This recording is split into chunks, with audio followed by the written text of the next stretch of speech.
C'est parti pour les tant attendues prédictions de l'année 2026. Autant vous dire que j'ai la pression par rapport à ce qui s'est passé l'année dernière. Moi-même, j'étais choc-barre, mais ça fait à peu près 2 mois que je les prépare.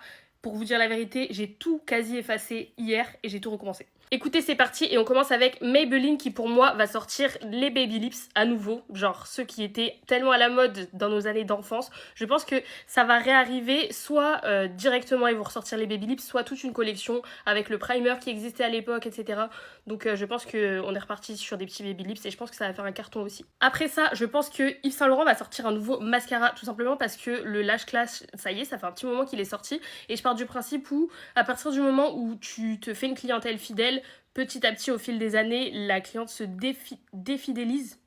En tout cas, les gens, ça y est, ils trouvent un autre mascara qu'ils préfèrent et du coup, il y a de moins en moins de clients fidèles et à chaque fois, on va dire tous les 3 à 4 ans, il faut qu'ils sortent un nouveau mascara. Ensuite, je pense que L'Oréal va sortir un fond de teint cushion parce qu'ils ont sorti ça pour la collection Mugler et ça avait cartonné et je pense honnêtement qu'ils l'ont vu et qu'ils vont le ressortir cette année mais sous forme définitive, enfin ce sera pas une édition limitée. Après ça, je pense que L'Oréal et Benefit vont sortir un nouveau mascara. Ça, honnêtement, j'avoue que je l'ai joué safe, mais c'est parce que pour moi, L'Oréal et Benefit, ils sortent des mascaras quasi tous les ans. Donc voilà, simple. Je n'en démords pas, je l'ai mis dans mes prédictions 2024 et 2025, mais je suis sûre que ça va arriver. La poudre libre Charlotte Tilbury, au bout d'un moment, c'est genre le seul produit qui manque chez Charlotte Tilbury. Chez Fenty, je pense qu'il va y avoir de la nouveauté chez Fenty Skin. Je pense qu'ils vont commencer à sortir du solaire, mais pour le corps, parce qu'ils ont la Hydra Visor, qui marche plutôt très très bien. Et je pense que ça va pas tarder à arriver pour le corps. Et pourquoi pas l'appeler aussi Hydra Visor, ou alors juste une version solaire de leur crème pour le corps qui existe déjà. Ensuite, je pense que Refi va arriver chez Sephora France. Alors,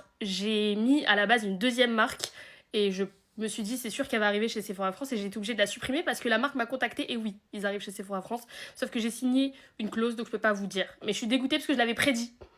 Chez Huda Beauty, je pense qu'elle va nous sortir le Tan Tour à nouveau. Soit elle va nous sortir juste le Tan Tour, soit elle va nous sortir toute une collection autour du Tan Tour, donc crème, poudre ou liquide. En tout cas, je pense qu'il va y avoir quelque chose autour du Tan Tour. Soit elle va le ressortir, reformuler, soit elle va faire quelque chose... elle va refaire un tan tour mais autrement, en poudre, en liquide, quelque chose comme ça. Et pour finir, je pense que Rare Beauty va sortir un nouveau fond de teint parce que ça fait un petit moment qu'ils n'ont pas sorti de fond de teint, mis à part leur fond de teint poudre qui honnêtement pour moi n'a pas du tout marché. Mais je sais pas, pour moi ça me paraît logique. Je pense que niveau teint aujourd'hui, Rare Beauty n'est pas à la hauteur des autres marques et il faut qu'ils s'ajustent.